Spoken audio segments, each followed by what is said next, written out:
அனைவருக்கும் வணக்கம். நான் அரண்டவன் சாமி. நம்ம நம்ம தம்பிகள், அதாவது நான் தமிழர் தம்பிகள், அவர்களை பற்றி தான் நம்ம நிறைய வீடியோக்களில் பேசியிருக்கோம். பேசுவோம், பேசாமல் விட போகிறதில்லை.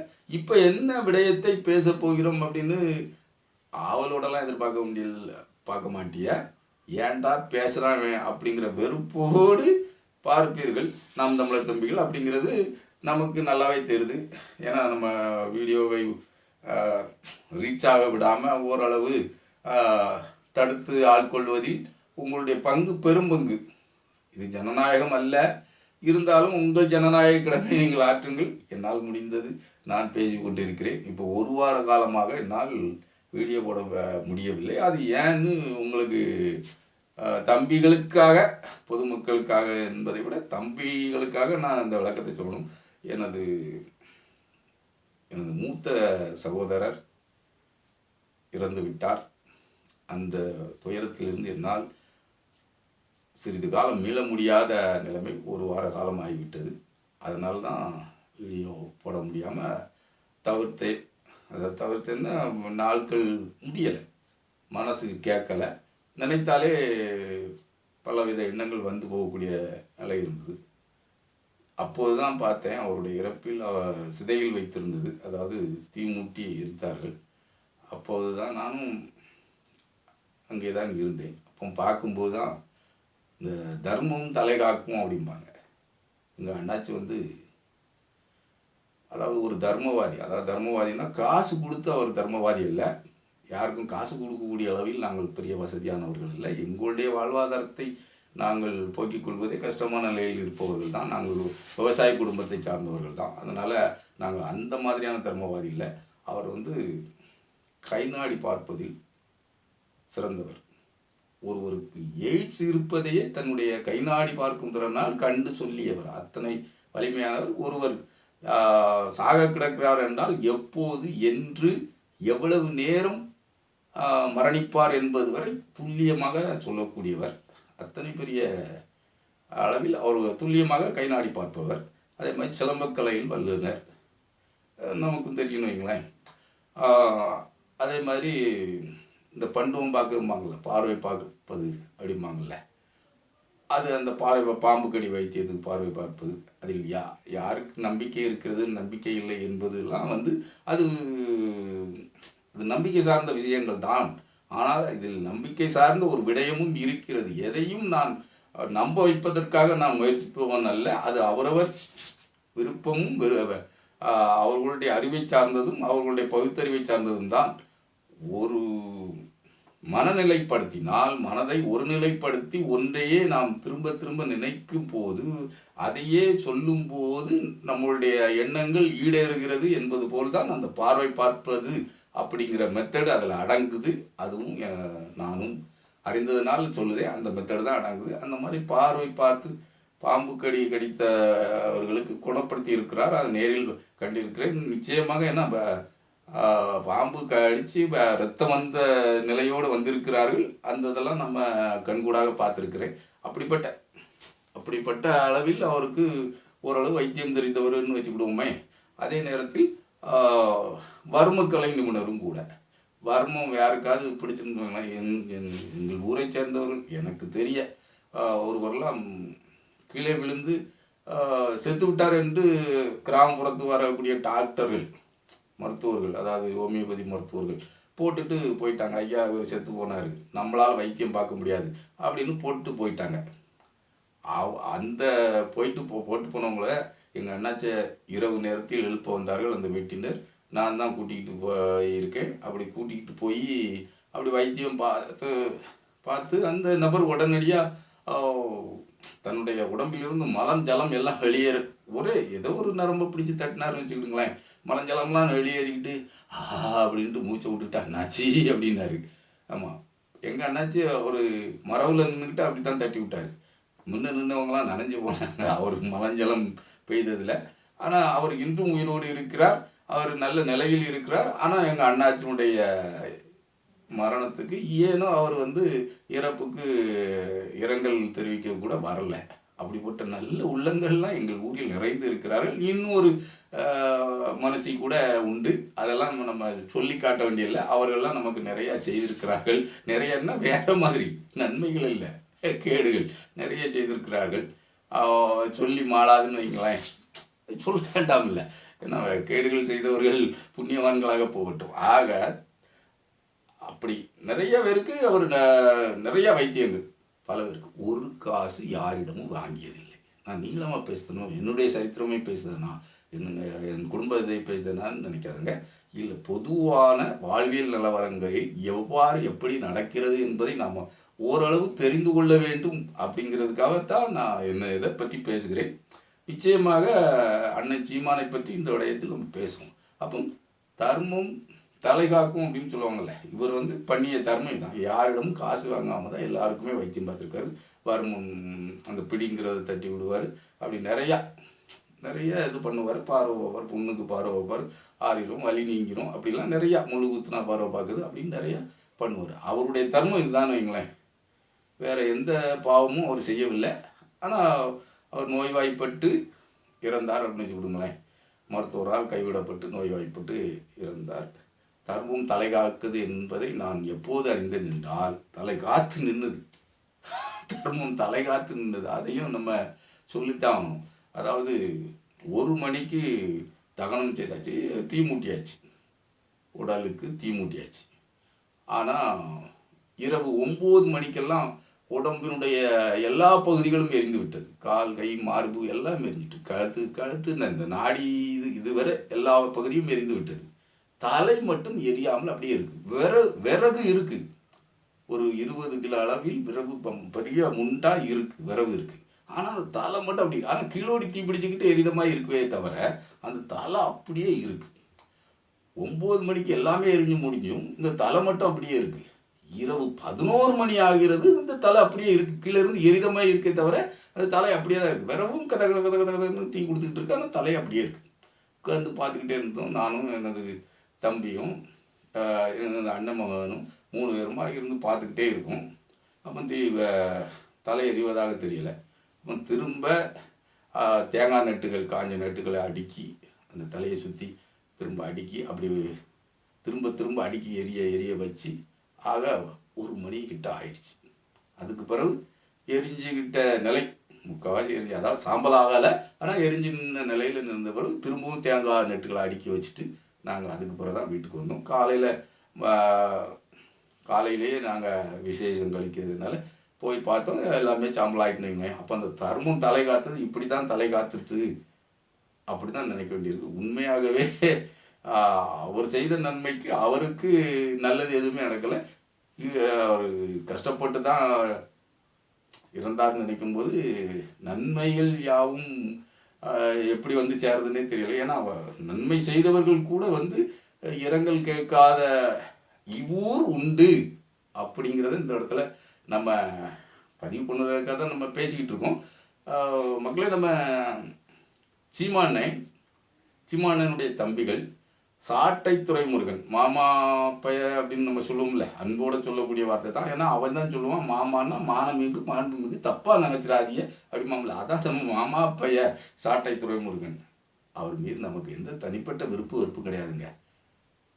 பெண்ணை அசிங்கமாக பேசினார், மிகவும் கீழ்த்தரமாக பேசினார். அதுவும் தன்னுடைய நண்பருடைய தமக்கையை கீழ்த்தரமாக பேசினார். அந்த ஆடியோ என்னிடம் இருக்கிறது. அப்படி என்னை போன்ற யூடியூபர்கள் நிறைய பேரிடம் இருக்கிறது. ஆடியோ போட்ட அருவருப்பு, அது சிலர் போட்டுருவாங்க, நம்மளால் போட முடியலை. அந்த அருவருப்பை நான் என்னுடைய வீடியோவை நிச்சயமாக என் வீட்டில் உள்ளவங்களும் பார்ப்பாங்க. அப்போ அப்படி இருக்கும்போது அதை போட முடியாது. ஏன்னா இப்போ மற்றவர்கள் பார்க்கட்டாலும் நம்ம பார்த்துருவோமே அப்படின்னு நம்ம என்னுடைய வீட்டில் உள்ளவங்களும் பார்ப்பாங்க. அதனால் நான் அதை போட மாட்டேன், போட முடியாது அப்படின்னு வச்சுக்கிடுங்களேன். ஏன்னா என்னுடைய உறவினர்கள் பார்த்து தான் 10 பேர் பார்க்கணும்னு வச்சுக்கிடுங்களேன். சில வீடியோக்கள் 10 பேரோ 15 பேரோடு நிற்கினா அது என்னுடைய உறவினர்கள் தான் பார்த்துருப்பாங்க. அப்படிங்கும்போது அந்த மாதிரியான ஆடியோக்களை நம்ம போட முடியாது. அப்படிங்கிறதுனால நம்ம போடலாம். ஆனால் ரொம்ப கீழ்த்தரமாக சாட்டை மாமா பேசியிருக்கான். அதனால தான் நம்ம அவனை பேசணும். மற்றபடி அவன் நாம் தமிழர் கட்சியை 2ஆக பிளந்தவன் ஒரு தனி கட்சி காண்பதில் நமக்கு எந்த பிரச்சனையும் இல்லை. அது நிச்சயமாக அதுதான் நடக்கும் நடப்பதில் எந்த மாற்றமும் இல்லை. இப்போ அதனால தான் சீமானுடைய ஏவலால், நம்ம ஏற்கனவே வீடியோ போடணும், சீமானின் ஏவலால் தான் நாம் தமிழர் கட்சியினுடைய மற்ற ஆட்கள், மற்ற நிர்வாகிகளுடைய வீடுகளில் என்ஐஏ சோதனை நடந்தது.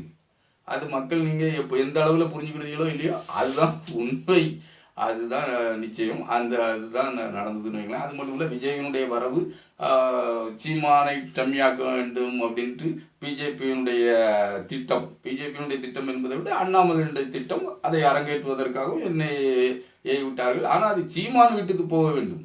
சீமான் வீட்டுக்கு ஏன் போகலன்னா, சீமான் திருப்பி விட்டது அங்கே. வரப்போகிறோன்னொடனே நீங்கள் அங்கேக்கு போங்கய்யா, அவன் தான் எனக்கு தொல்லையாக இருக்கான், நான் உங்களுக்கு எப்போதும் நான் உங்களுக்காக தான் இருப்பேன். ஆனால் அவன் வீட்டுக்கும் போனது ஏன்னா, நம்ம சாட்ட மாமா வீட்டுலலாம் போனது ஏன்னா, அவன் நான் உங்களுக்காக வீடியோ பேசுகிறேன், செந்தில் பாலாஜி வருவருன்னு வருத்தம் எடுத்துக்கிட்டு இருக்கேன், அரவக்குறிச்சியில் நம்ம அண்ணாமலையை கரையத்துக்காக நான் செந்தில் பாலாஜியை வருவருங்களாம் வருத்தம் எடுத்துக்கிட்டு இருக்கேன். அப்படி இருக்கும்போது நீங்களும் காசு தந்துக்கிட்டு இருக்கீங்க அப்படின்னு அவன் ஒரு மெதப்பா இருந்தானா. சரி, ரொம்பலாம் நம்மகிட்ட காசு பிடிங்கிட்டான் அப்படின்னு அண்ணாமலைக்கு ஒரு சின்ன கோவம், அதனால் ஏவி விட்டார். மற்றபடி அவங்களெல்லாம் இது வந்து ஒரு கண் துடைப்பு நாடகம். அதில் பெரிய அளவில் யாருக்கும் எந்த பாதிப்பும் இல்லை, எந்த வழக்கும் பதியலை, பதியப்படவும் செய்யாது. ஏன்னா அவள் பதிவதாக இருந்தால் ஏற்கனவே இருக்கின்ற தேசிய பாதுகாப்பு சட்ட வழக்கில் இவனை கைது பண்ணியிருக்கணும். யாரை? நம்ம சாட்ட மாமா பையில சீமானே கைது பண்ணியிருக்கணும். அது பண்ணலை, இவனையாவது பண்ணியிருக்கணும்ல. ஏன்னா ராஜீவ்காந்தி அவர்களுடைய சமாதியில் போய் ஸ்ரீபெரும்பூரில் நின்றுக்கிட்டு சீமான் பேசுவார்ல வசனம், நான் தான் தமிழனை தொட்டேன், நான் தான் ராஜீவ்காந்தி தூக்கணும்னு பேச, அதுக்கு வந்து இவன் டிக்டாக் பண்ணவன். யார்? டிக்டாக் பண்ண மூதி நாதியத்தை பேயன் யார்? சாட்ட மாமா பைய துரைமுருகன். அவனெல்லாம் தேசிய பாதுகாப்பு சட்டத்தில் ஒரு வழக்கை பதிஞ்சு வச்சிருக்கே தவிர அவனை கைது பண்ணதுக்கு உனக்கு என்ன செய்யுது? எந்த அரசாக இருந்தானே என்னையா செய்யுது? கைது பண்ண மாட்டேங்கிய அப்படின்னு வச்சுக்கிட்டுங்களேன். அப்போ அவனை போன்று அவனை மிஞ்சி விதமாக இங்கே ஒருத்தன் பேசுதான். யாரை பேசுதான்? நான் சொல்றேன், அவனுக்கு தெரியும். ஒரு நல்ல அப்பனுக்கு ஆத்தாளுக்கு பிறந்தவன் நாட்டில் ஆளல. ஒரு நல்ல அப்பனுக்கு ஆத்தாளுக்கு பிறந்தவன் ஆட்சியார்த்தம் இல்ல. இதே எங்க அண்ணன் சாட்டபுரம் பேசினாரு, கைது பண்ணிருக்கா. கைது பண்ண எத்தனை பேரை பண்ணுவ? அவனுக்கு கோபம், ஸ்டாலினுக்கு நம்ம மேல கோபம் இல்ல, அவ அப்பா கருணாநிதி மேல கோபம். ஏன்டா நீ ஒரு ஊட்டாட்டியை கட்டி ஒழுங்கா இருந்தா இனி திட்டுவாங்க. அந்த மாதிரி ஒரு அப்பனுக்கு பிறந்தவன அவன் ஊரெல்லாம் முன்னே கேட்டா எப்படி சொல்றது? உனையா எப்படி சொல்றது? வா பேச பாருங்க எப்படி பேசுதான் இந்த ஆள். பாருங்க பக்கத்துல யார் நிற்கா? அந்த அம்மா பாத்திமா பர்கானா இருக்கு. அவங்கெல்லாம் எவ்வளவு பெரிய ஒரு குடும்பத்தில் இருந்து வந்தவர். அதாவது அவங்க அப்பா எவ்வளவு பெரிய தமிழ் முழக்கம் சாகுல் அமீதுன்னு அவர் எத்தனை பெரிய கொடையாளர், பொடா சட்டத்திலலாம் ஜெயிலில் இருந்தவர். இந்த இவனுக்காக இல்லை, யாருக்காக இல்லை, நம்ம சீமானுக்காக போய் பொடா சட்டத்தில் இருக்கல. அவர் வந்து திராவிட இயக்கங்களோடு சேர்ந்து போராடி பொடா சட்டத்தில் இருந்தவர். ஏதோ ஒரு மதிமயக்கத்தில் வந்து சீமானோடு அண்டி அத்தனை இழந்து போனார். இறுதியாக இந்த பாத்திமா பர்கானாவையும் விட்டு சென்று விட்டார். அதுவும் சீமான்கிட்ட போய் அந்த பாப்பா வந்து அண்டிக்கிட்டு இருக்கு. இது அண்டக்கூடாத இடம். இது இவன் அண்டி பிழைப்பான், அடுத்து கெடுப்பான் என்று அந்த பாப்பாவுக்கு தெரியலை.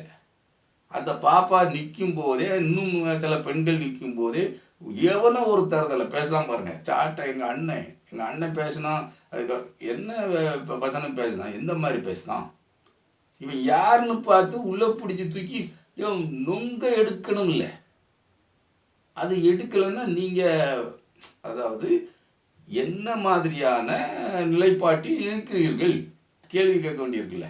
அவன் என்னைக்கு தான் பேசியிருக்கட்டும், அவன் மேலே என்ன வழக்கு பதிவு பண்ணியிருக்க நாட்டு மக்களுக்கு சொல்லுங்கள். ஒரு அப்பனுக்கு பிறந்தவனா அப்படின்னு எத்தனை முறை கேட்கான். இந்த பெண்களை முன்னாடியாக வச்சுக்கிட்டு அந்த பெண்கள் மீதும் வழக்கு தொடுக்கணும். ஏன் இதெல்லாம் பேசும்போது துணைக்கு நிற்கான்ல, அப்போ அந்த பெண்கள் மீதும் வழக்கு தொடுக்கணும்ல. அரசு என்ன செய்கிறது? மக்களுக்கு நல்லது செய்வது மட்டும்தான் அரசு அல்ல, மக்களுக்கு கேடு செய்கிறவர்களையும் கண்டிக்கணும், தண்டிக்கணும். அதை நம்ம சொல்லி தான் இந்த அரசுக்கு தெரிய வேண்டியதில்லை. உங்களை திட்டினால் இருந்தாலும் நீங்கள் காதை பொத்திக்கிட்டு போயிருவீங்களா? போய்கிட்டு இருப்பது தான் நல்லதா? அதுதான் நாகரிக அரசியலா? இல்லைங்க, வசமாறி பொழிகிறான். இப்போ இவன் நாகரிகமற்றவன், இவருடைய அண்ணன் சீமான் நாகரிகமற்றவன். விஜயலட்சுமி அந்த அம்மா கதையை இன்னும் அடுத்த வீடியோக்களில் பேசுவோம். இப்போ சிங்கமான முறையில் நடந்து கொண்டவன். எத்தனை பெண்களோடு இவனுக்கு தொடர்பு இருக்குது சீமானுக்கு? அதெல்லாம் பேசினா அவன் நாண்டுக்கிட்டு நின்று தான் சாகணும். அதுக்கு அவன் அதெல்லாம் செய்யக்கூடிய ஆள் இல்லை. அவன் அப்போ அந்த அளவில் இருந்தானே ஏன் கட்சி ஆரம்பிச்சுக்கிட்டு கிடந்து திராவிடம்னு பேசினவன் திருப்பி மாற்றி பேசுதான் நாங்கள் தமிழ் தேசியத்தில் ஊறி திளைத்தவர்கள்ன்ட்டு. ஏன்னா திராவிட மேடைகளில் தானே தீக்கா மேடைகள் ஏறி நீ பேச கற்றுக்கொண்ட பேயன் இப்போ பேச தெரிந்து விட்டது, பேச கற்றுக்கொண்டாய் அப்படிங்கிற முறையில் நீ பாட்டுக்கு வாய்க்கிலேயே நான் தான் தமிழ் தேசியவாதி, நாங்கள் தான் ஈராதி ஈரன் ஜூராதி ஜூராய் அறுத்து தள்ளிடுவேன் ஈழத்தில். அங்கே தமனா பாட்டுக்கு அழுதுகிட்டு கிடக்கான் ஈழத்தில் உள்ளவன். ஆமாம், ரம்பா பாட்டுலாம் வேண்டாம், ரம்பா நிகழ்ச்சா ஓடு நீ என்ன ஆள், நீ தமனா தான் இப்போ உள்ள ஆள் அப்படின்ட்டு அடிச்சுக்கிட்டு கிடக்கான். அது கூட தெரியாமல் ஈழ உறவுகள் வெளியில் இருந்துக்கிட்டு இவனுக்கு காசு அனுப்பிக்கிட்டு கிடக்கான் இந்த கழிச்சடைக்கு. திட்டலைங்க, உண்மையை சொல்லுதேன். இவன் இந்த பேச்சாளன் யார்? போலீஸுக்கு தெரியாமல் இல்லை, காவல்துறைக்கு தெரியாமல் இல்லை. ஏன் அங்கே உள்ள அவன் எங்கே பேசினாலும் அங்கே ஒரு திமுக காரன் இல்லையா? அந்த ஊரில் திமுக காரன் அறவே இல்லையா? ஒரு புகார் கொடுக்கறதுக்கு உன்ட்ட எழுத படிக்க தெரியாதா? இல்லை உன்ட்ட தெம்பு இல்லையா, திராணி இல்லையா? ஒரு புகார் கொடுக்க வேண்டியதானே? புகார் கொடுத்து அவனுக்கு உள்ளே பிடிச்சி வைக்கணுமா இல்லையா? கலைஞரை எத்தனை இழிவாக பேசுகிறான். ஏன் உங்களுக்கு அது வரல? நாகரிக அரசியலில் தொண்டர்களுமா ஊறி போயிட்டிய? இல்லை காசு தான் முக்கியம், நமக்கு காசு வருமா அப்படின்னு பார்த்துக்கிட்டு இருக்கீங்களா தொண்டர்கள்? காசை எதிர்பார்க்காதிய. இப்போதைய தேர்தலுக்கு காசை எதிர்பார்த்து தான் வேலை செய்ய வேண்டும். மேலேருந்து காசு, செலவுக்கு காசு தருவான், தொண்டர்களுக்கு காசு தருவாங்க, போஸ்டர் விட்ட காசு தருவான், எழுதுக்கு காசு தருவான், அப்போந்தான் நம்ம வேலை செய்யணும் அப்படின்னு எந்த ஒரு தொண்டனும், திமுக தொண்டனும் நினைத்து கொண்டு இருந்து அப்படியே இருந்து விட்டால் இந்த 2024 நமக்கு பேரிடியாக அமைந்துவிடும் என்பதை மனதில் வைத்து கொள்ள வேண்டும்.